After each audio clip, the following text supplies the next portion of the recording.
महाराज जी, अभी वर्तमान में लोग अदर समाज में शादी करते हैं, तो जो शादी करता है तो उनको अब वह व्यक्ति अभिषेक का आहार का पात्र होता है क्या? उनका परिवार अभिषेक का आहार का पात्र होता है क्या?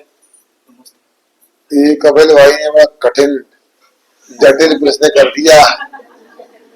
अब इसका मैं क्या उत्तर दूं?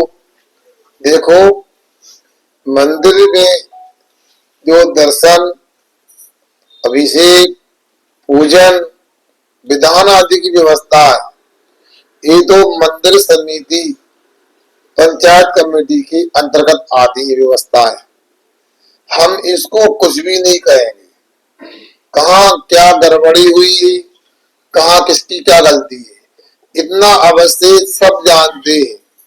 माता पिता बच्चों को जन्म देते हैं, बड़ी कठिनाई से पालन पोषण करते हैं, उनको युवा अवस्था तक ध्यान रखते हैं, अपनी सुविधाओं में कटौती करते हैं और बच्चे बच्चियों को बड़ा करते हैं।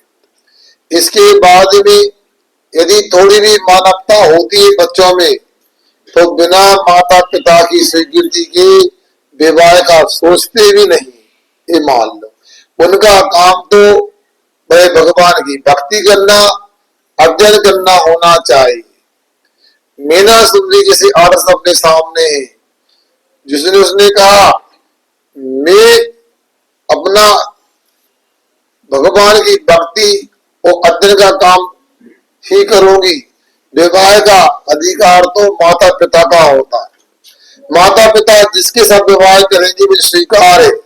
वो सोचो, कोई पति से विवाह स्वीकार कर लिया मीना सुंदरी ने, ये होती है मर्यादा। बच्चों की अपनी सीमा, माता पिता के अपने अधिकार, इनको ध्यान रखना चाहिए।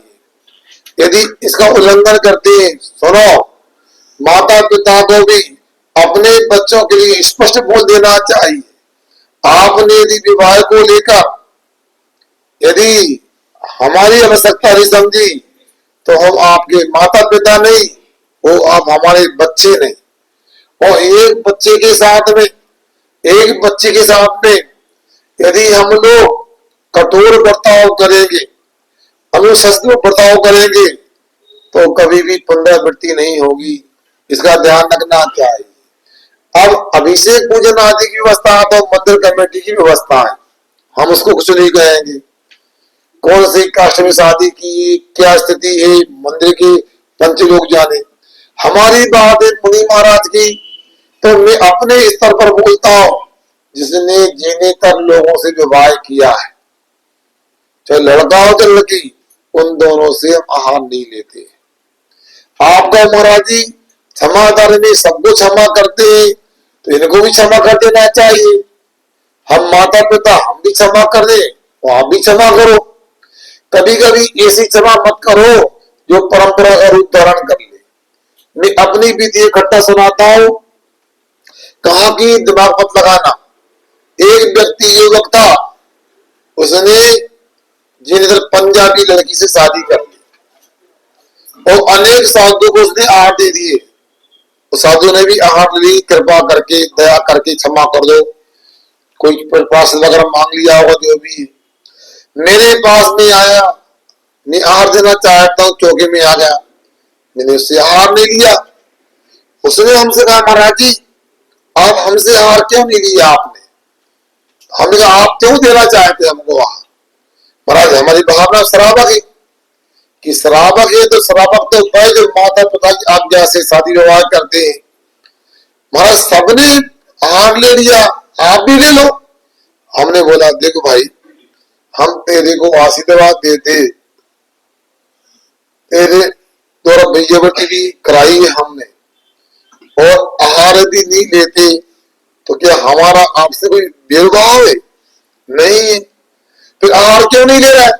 तो मेरे भाई एक बात बता, उसका नाम गोलू था। गोलू भाई तुम ये बताओ कि यदि मैं तेरे से आहार ले लूं तो तेरे चाचा के बच्चों पर, ताऊ के बच्चों पर, बुआ के बच्चों पर, मौसी के बच्चों पर और तेरे सगे भाई बहनों पर क्या संदेश जाएगा, क्या प्रभाव पड़ेगा। उसने कहा उनको ये लगेगा कि हम भी जिनेतर में दूसरी शादी में दूसरी जाति में शादी कर सकते हैं, महाराज को कोई दिक्कत नहीं। तो महाराज को कोई दिक्कत नहीं तो माता पिता रिश्तेदारों को दिक्कत होगी ही नहीं। तो हमारे लिए एनओसी बोलते ना अंग्रेजी में, नो ऑब्जेक्शन सर्टिफिकेट मिल जाएगा।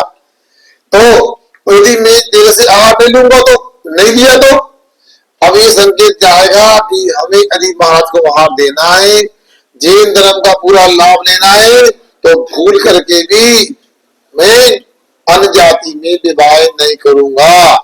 तो मेरा आहार लेना अच्छा है कि बुरा है? नहीं लेना अच्छा है। समझ गए? उसने गलती की, स्वीकार कर लिया। भोपाल में एक डॉक्टर है, बोल रहा था हार्ट का डॉक्टर है, उसने हमें आहार नहीं दिया क्योंकि उसने चित्र में शादी की थी, माता पिता की आंखों में धूल झोंक करके बिना आज्ञा की शादी की। तो उसने लोगों से कहा मैंने अपनी जिंदगी में गलती की, अब कोई ऐसी गलती ना करे कि मोक्ष मार्ग में चलने वाले महामुनि महाराज को आहार देने से वंचित रहना पड़े। तो ये व्यवस्था आपको बनाना चाहिए। यदि माता पिता एक बच्चे के प्रति अनुशासन बर्ताव कर लेंगे और क्षमा ना करेंगे तो मैं समझता हूँ बहुत बड़ा संदेश आपके रिश्तेदारों के बच्चों में, परिवार के बच्चों में जाएगा। एक बच्ची ने मुसलमान में शादी की और वो पानी छाने वाले परिवार से बच्ची थी क्योंकि जैन थी। वहां जाकर उसके मुर्गे आदि का मांस बनाना पड़ा, वो अंत में आकर के लात मार के इसको भगा दिया गया। ये परिणाम होते यदि